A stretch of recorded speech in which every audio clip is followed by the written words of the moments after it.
我們可以點擊 English 來切換語言，選擇使用者為護士登入系統。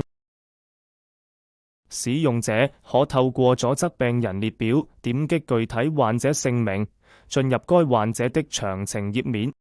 點選對話歷史，可查看病人對話詳細情況。點選查看進入該條對話的詳細頁面，並且可以下載對話記錄。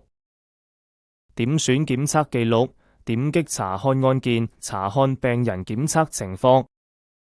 點擊聊天室，直接查看病人對話歷史。點擊接管對話，可以接管對話，直接回覆病人。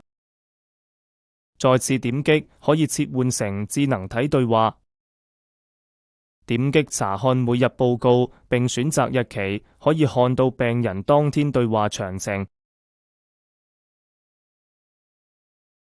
點選新增病人案件後，可以選擇新增病人進行管理。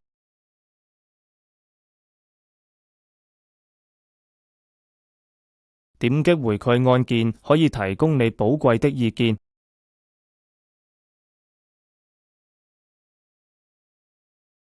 點擊登出登入，可以登出賬戶。